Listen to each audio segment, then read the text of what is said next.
के जेवी माता. पुत्राची शुभ वार्ता ऐकत असताना आईचं मन जेवढं प्रसन्न झालेलं असतं, भजन करताना माझं मन तेवढं प्रसन्न व्हावं.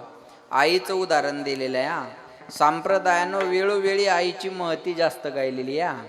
माया हो, तुम्ही फक्त मुख्यमंत्र्याच्या लाडक्या बहिणी नाहीत हा, तुम्ही साधू संताच्या लाडक्या लेकी आहेत. लाडकी लेक मी संताची, मजवर कृपा मुख्यमंत्र्याची. बरोबर आहे ना? लाडकी लेक मी संताची. 1500 रुपये महिना चालू झाला आता बिचाऱ्यांना. ते बंद कर रे बाळा, ऐ बंद करते. हा हो द्या, थोडी गरमी झाली, शांतता पाहिजे. 1500 रुपये महिना चालू झाला. माया हो, कोणाकोणाला आला हात वर करा बरं. हा काय बैमान येतो तुम्ही? हा काय एकीला आला नाही वय अजून? बर बर बर बर. पण यांची अडचण अशी झाली दवणे सर, माग 5-6 महिन्यापूर्वी एक योजना चालू झाली होती बघा. 75 वर्षाच्या पुढं महिला पुरुषांना एसट्या फुकट, आणि त्या एका महिन्यात माणसाचे वय 10-10 वर्षांनी वाढले. 65च्या लगेच 75च्या झाल्यात, 65चे माणसं 75चे झाली. आणि मागच्या महिन्यात योजना आली लाडकी बहीण, आणि तिची वय मर्यादा किती झाली? 65. केले कर्म झाले त्याची भोगारी, उपजले मेले असे. बस माय कुठून दुर्बुद्धी सुचली आणि कार्टावर वय वाढून घेतलं. कार्टावर आहे का नाही? बरोबर आहे ना? मुख्यमंत्र्याच्या लाडक्या बहिणी झाल्या आता, पण साधू संताच्या लाडक्या लेकी आहेत तुम्ही. आता नवरात्र उत्सव चालू आहे, शारदीय नवरात्र महोत्सव.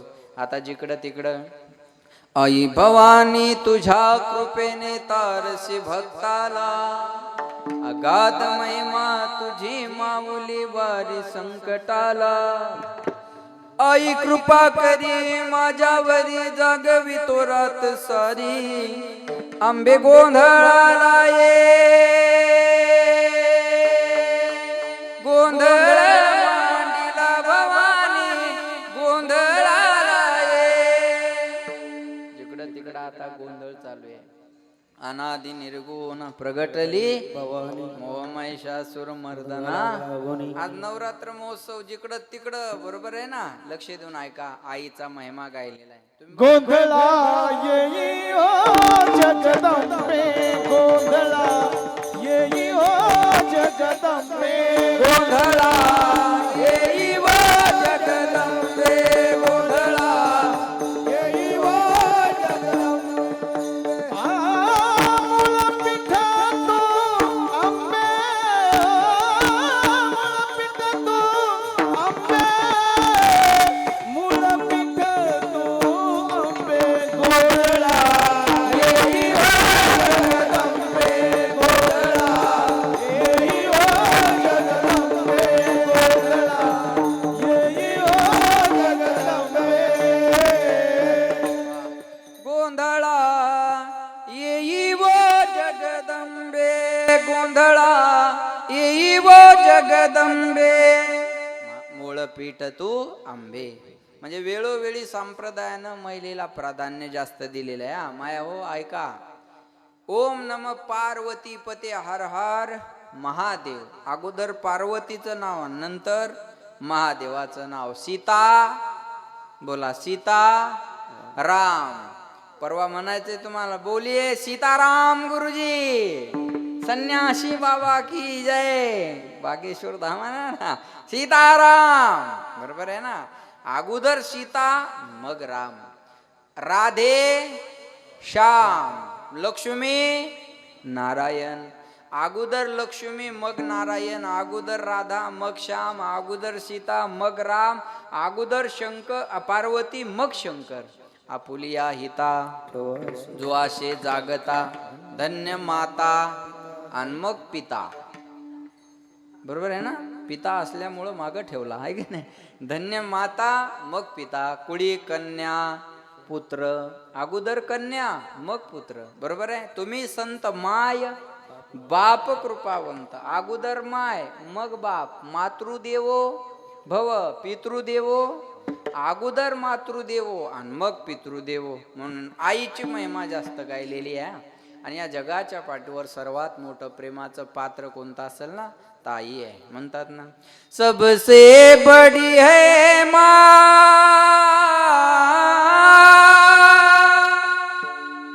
सबसे बड़ी है माँ, माँ से बढ़कर कोई नहीं है, माँ देती है दुआ, सबसे बड़ी है माँ, सबसे बड़ी है माँ, कौन भला दुनिया में माँ की जगह ले सकता, कोई कह दे क्या होती है माँ, आखिर माँ होती है माँ. या जगाच्या पाठीवर सर्वात मोठं प्रेमाचं पात्र कोणतं असेल तर त्याचं नाव आई आहे. मुलीचं माहेर कुठपर्यंत चांगलं असतं मायाव, जोपर्यंत आई जिवंत आहे तोपर्यंत माहेर चांगलं आहे. एकदा माय गेली ना, मुलीसाठी माहेरचे दरवाजे बंद आहे. जिची माय गेली तिला मायची किंमत विचारा. मोदी साहेब निवडून यायच्या अगोदर कुणाचं दर्शन घ्यायचे? आईचं, मायचं आहे की नाही? आणि निवडून आल्यावर कुणाचं दर्शन घ्यायचे? मायचंच घ्यायचे ना. अरे पंतप्रधानाला सुद्धा आईच्या आशीर्वादाची गरज आहे. म्हणून सांगेन मी तुम्हाला, करंगळी कापल्याच्या वेदना आपल्याला सहन होत नाही. करंगळी कापल्याच्या वेदना माणसाला सहन होत नाही, पण सिझरची परिस्थिती असताना ईदभर पोट कापून मुलाला जन्म देणारी जगाच्या पाठीवर आई असते. एवढा मोठा उपकार आई सोडून या जगाच्या पाठीवर कोणी करणार नाही. लक्ष द्या माझ्याकडे. बाळांत या शब्दाचा अर्थ असा आहे माया हो, झालं व्यवस्थित तर बाळ, नाही तर अंत, याला म्हणतात बाळांत. आई जेव्हा मुलाला जन्म देते ना, तेव्हा आईचा सुद्धा पुनर्जन्म होत असतो. चेहरा पाहिल्यावर प्रेम करणारे जगात खूप माणसं मिळतील, गुण पाहिल्यावर प्रेम करणारे जगात खूप माणसं मिळतील, पण आपला चेहरा न पाहता, गुणावगुण न पाहता 9 महिने 9 दिवस जगात येण्याच्या अगोदर पोटातच जी आपल्यावर प्रेम करते ना, तिला आई म्हणतात. मी सांगेन तुम्हाला, लक्षात ठेवा. या जगाच्या पाठीवर संतोष महाराज सगळ्यात मोठं प्रेमाचं पात्र जर काय असेल ना, तर आई आहे. म्हणून म्हणतात, ऐसी कळवळाची जाती, ऐसी कळवळाची जाती, ऐसी कळवळाची जाती, ऐसी कळवळाची जाती, खरी लाभावीन प्रीती. लक्ष देऊ नाही का बरं का. गुणवान पोरावर प्रेम करते, नवल नाही हो, अवगुण्यावर त्याच्यापेक्षा जास्त प्रेम करते, याला आई म्हणतात. याला आई म्हणतात. मी सांगेन तुम्हाला, लक्ष द्या माझ्याकडे. पूर्वीचा काळ आठवा माया हो. आताच्या काळात आणि पूर्वीच्या काळात थोडा बदल सांगतो. भजन करा. विठाला विठाला.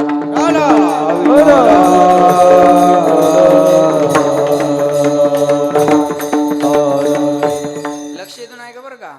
लक्ष द्या माझ्याकडे. या जगाच्या पाठीवर चुकीला कोणत्याच अदालत मध्ये माफी नाही, पण एक अदालत अशी आहे, तिथं माणसाचे सर्व गुन्हे माफ केले जातात.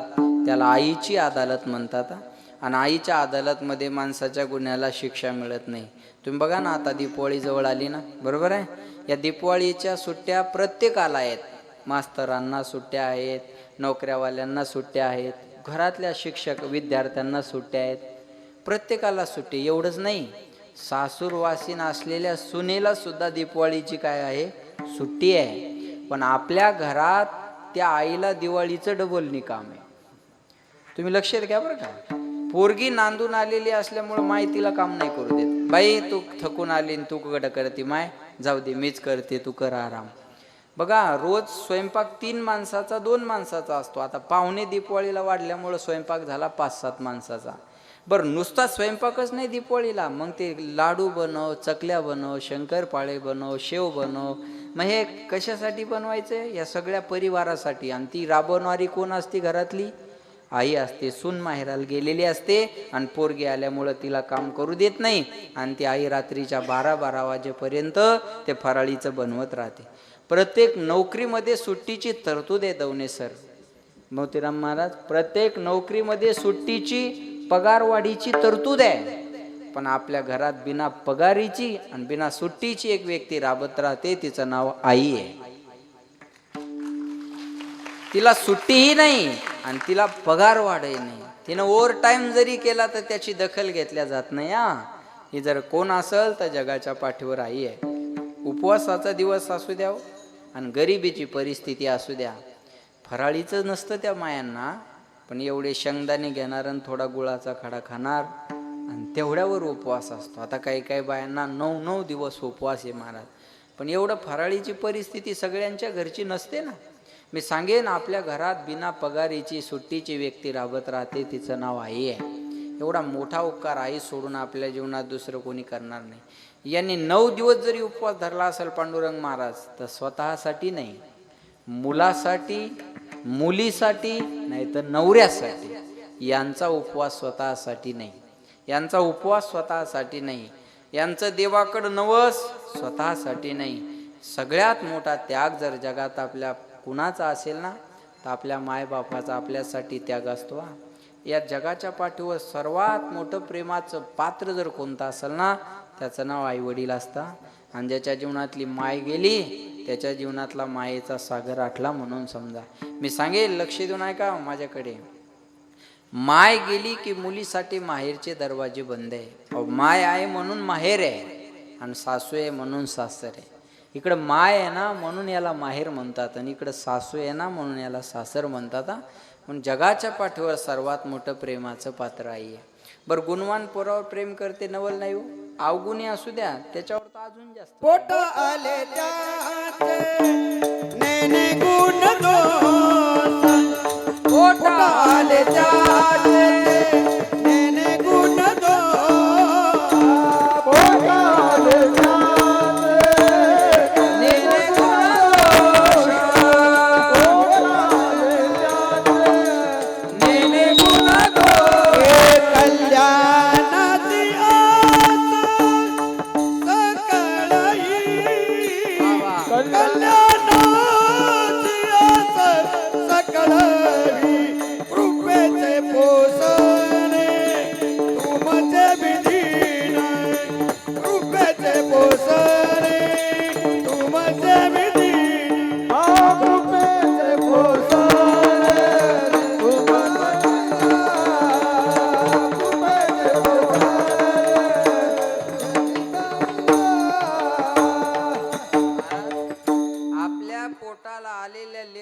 गुणदोष न पाहता त्याच्या कल्याणाची जी चिंता करत असते, तिचं नाव आई आहे.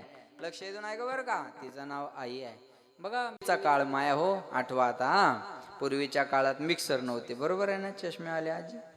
पूर्वी काळात मिक्सर नव्हते ना, मग बाया पाट्यावर चटणी वाटायच्या.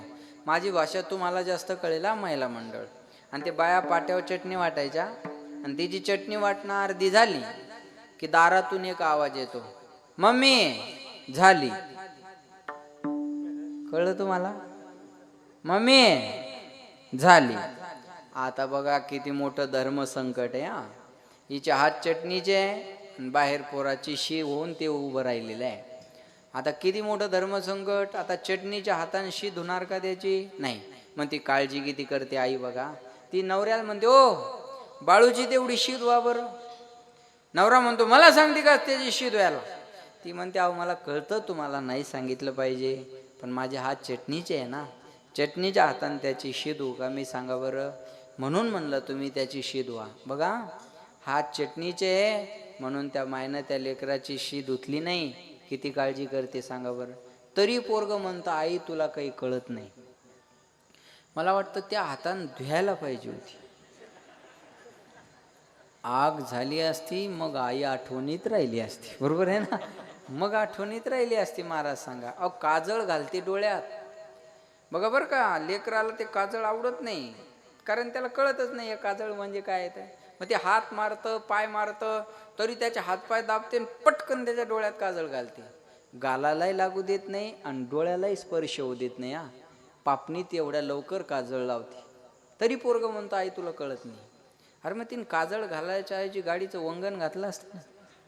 ही काळजी करणारी आई असते बरं का, ही काळजी करणारी आई असते. म्हणून महाराज म्हणतात, एखाद्या आईला तिच्या पोराची गोड बातमी कानावर यावी, एखाद्या आईला तिच्या पोराची गोड बातमी कानावर यावी, मग तिच्या आनंदाला पारावार राहत नाही, तिला जेवायची सुद्धा गरज राहत नाही. महाराज लक्ष द्या बरं का, महाराज म्हणले पुत्राची शुभ वार्ता ऐकल्यानंतर आईला जेवढा आनंद होतो तेवढा आनंद मला भजन करताना व्हावा. तैसे राहो माझे मन, तैसे राहो माझे मन, तैसे राहो माझे मन, तैसे राहो माझे मन, तैसे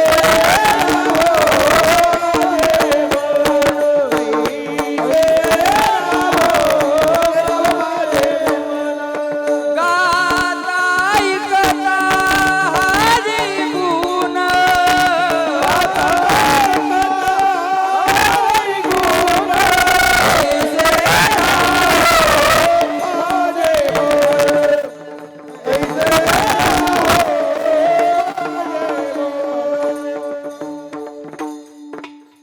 तैसे राहो माझे मन.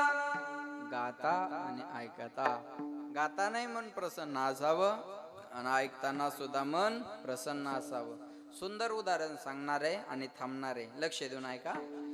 राम रावणाचं युद्ध सुरू झालं आणि त्या युद्धामध्ये रावणाचं सैनिक मारण्यात आलं. ऐका बरं का. आणि लंकेवर विजय मिळवला आणि सीता मातेला घेऊन अयोध्येत आले. अयोध्येत आल्याच्या नंतर ज्याने ज्याने जशी जशी कामगिरी केली तसं त्याला बक्षीस देण्याचा कार्यक्रम चालू झाला.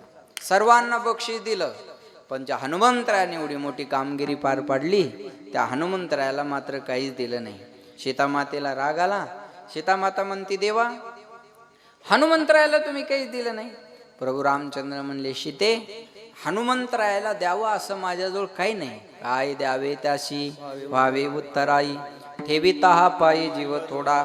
हनुमंतरायाला द्यावं असं माझ्याजवळ तरी काय नाही. सीतामाता म्हटली, मग मी देऊ का? प्रभू रामचंद्र म्हणले, दे तुला काय द्यायचं. सीतामातेनं प्रसन्न होऊन आपल्या गळ्यातला 9 रत्नाचा हार हनुमंतरायाला दिला. प्रसन्न झालं की माणसं काही बी द्यायला तयार असतात. हे 20,000चं घड्याळ आहे, हे काय मी विकत नाही घेतलं, मला वाढदिवसाला गिफ्ट दिलं एकाने.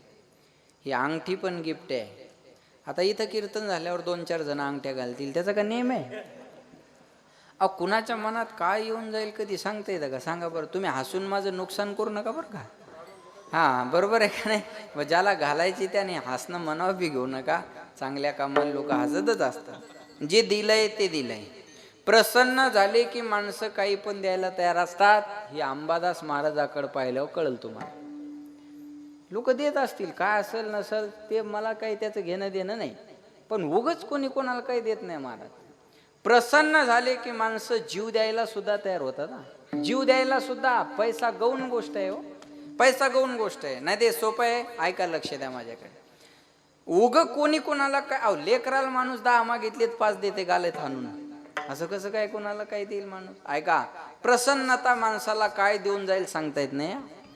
प्रसन्नता पाहिजे ती देऊ शकते तुम्हाला. 9 रत्नाचा हार हनुमंतरायाला दिला. हनुमंतरायाने तो हार घेतला, मणी फोडायचे पाहिजे फेकून द्यायचे. सीतामातेला राग आला. सीतामाता म्हणते, हनुमंता 9 रत्नाचा हार आहे तो. मराठी हॉटस्पॉटवाले, 9 रत्नाचा हार आहे तो. मणी फोडून काय पाहताय? ऑनलाईन येऊन काय पाहताय? मणी फोडून काय पाहताय? आणि फेकून काय देत आहे? हनुमंतरायानं सांगितलं, मैया या मण्यामध्ये मी माझ्या रामाला पाहते. काय म्हणले हनुमंतराय? या मण्यामध्ये मी माझ्या रामाला पाहतोय. हनुमंतरायानं मण्यात राम पाहिला, आपल्याला घोटक्यातला मंदिरातला तर दिसला पाहिजे. हनुमंतरायानं मण्यात राम पाहिला, आपल्याला अयोध्येतला तर दिसला पाहिजे. सीतामातेने सांगितलं, मण्यात कुठे राम असतो का? म्हणले, याच्यात राम नाही. म्हणे नाही, मग याचं माझ्याजवळ काम नाही. दिला हार फेकून. 9 रत्नाचा हार फेकून दिला. जो नाही राम का वो नाही काम का. जो राम का, मग तो अंबादास महाराज असेल तरी काम का. कळलं माझं बोलणं? कमू द्या. कोणी म्हणाल पैसे आले, अरे तू मरशील अटॅक येऊन. कुठून आले, कसे आले, काय आले, मला याच्याशी घेणं देणं नाही. पण पैसे आल्यावर धाबा नाही ना टाकला, मंदिर बांधलं महाराज, हे महत्वाचं. पैसे आल्यावर व्यभिचार केला का? नाही. बाळू मामाचं मंदिर बांधलं, राम मंदिर बांधलं. अरे येऊ द्या ना. परमार्थ करणाऱ्या माणसाकडे पैसा आला असेल ना, असा सत्कार्यात एवढा मोठा मंडप, पण एवढे नामवंत कीर्तनकार, घोटक्यानं स्वप्नात तरी विचार केला होता का? बरोबर आहे, स्वप्नात तरी विचार केला होता का? अरे मग जळता का एखाद्या? वंचना करीती जन दुष्ट नाट, मुके श्रेष्ठ श्रेष्ठ वंदिताती, मुके श्रेष्ठ श्रेष्ठ वंदिताती, मुके श्रेष्ठ श्रेष्ठ वंदिताती. वा वा वा, काय प्रमाण आहे? वा, वंचना करीती जन दुष्ट नष्ट. वा, मुके श्रेष्ठ श्रेष्ठ वंदिताती. क्या बात आहे. मग ते वंचना करणारे, विवंचना करणारे काय? बघ मला सांगा, इथल्या एखाद्या माणसाला बसल्यापैकी मंडपातल्या अंबादास महाराजांनी लुबाडलं का? बोला हो नाही का? आता समोरासमोर होऊ द्या आपण, जे आहे ते आहे. बोला, लुबाडलं का? नाही. तुम्ही ते अन्नदानाची एखादी पंगत घातली का? नाही. तुम्ही एखाद्या कीर्तनकाराचं पाकिट दिलं का? नाही. तुम्हाला कोणा वर्गणी मागितली का? नाही. मग तरी पोटात का दुखत? बरोबर आहे ना? बरोबर आहे का नाही? तुमच्याकडून काही वर्गणी घेतली नाही, तुमच्याकडे एखाद्या महाराजाची जबाबदारी नाही, तुमच्याकडून काही अन्नदान नाही. अरे व्हायला लागलं ना. बरोबर आहे का नाही? लक्ष देऊ नका. प्रसन्नता काय देऊन जाईल सांगता येत नाही. लक्ष द्या. हार फेकून दिला नवरत्नाचा, ज्याच्यात राम नाही त्याचं माझ्याजवळ काम नाही. जो नाही राम का वो नाही काम का. लक्ष द्या. सीता मातेला राग आला. सीता माता म्हणते, हनुमंता, या मनात राम नाही म्हणून तुम्ही हा हार फेकून दिला. हा देह आहे तुमचा, या देहात तरी राम आहे का? हनुमंतराय म्हणले, मैया, या देहात राम आहे काय विचारताय कशाला? समोर उभे राहिले, फाडली छाती, छाती विदीर्ण केली, आणि राम, लक्ष्मण, सीता या तिघांचं दर्शन हृदयात करून दिलं. श्रीराम. सगळ्यांनी टाळी वाजवायची. जानकी बैठे मेरे सीने में, श्रीराम. जानकी बैठे मेरे सीने में, श्रीराम. जानकी बैठे मेरे सीने में, श्रीराम. जानकी बैठे मेरे सीने में. देख लो मेरे दिल के नगीने में, देख लो मेरे दिल के नगीने में, श्रीराम. जानकी बैठे मेरे सीने में, श्रीराम. जानकी बैठे मेरे सीने में. मुझको कीर्ति ना वैभव ना यश चाहिए, तेरे गुरु का वैभव कच चाहिए. राम के नाम का मुझको रस चाहिए. तेरे नाम का मुझको रस चाहिए. सुख मिले ऐसे अमृत को पीने में, श्रीराम. जानकी बैठे मेरे सीने में, श्रीराम. जानकी बैठे मेरे सीने में. राम रसिया हूँ मैं, राम सिमरन करो. राम रसिया हूँ मैं, राम सिमरन करो. सिया राम का सदा ही मैं चिंतन करो. तेरा राम का सदा तुम्हें चिंतन करो. सच्चा आनंद है, आनंद है ऐसे जीने में, श्रीराम. जानकी बैठे मेरे सीने में, श्रीराम. जानकी बैठे मेरे सीने में. हाड़ सीना ये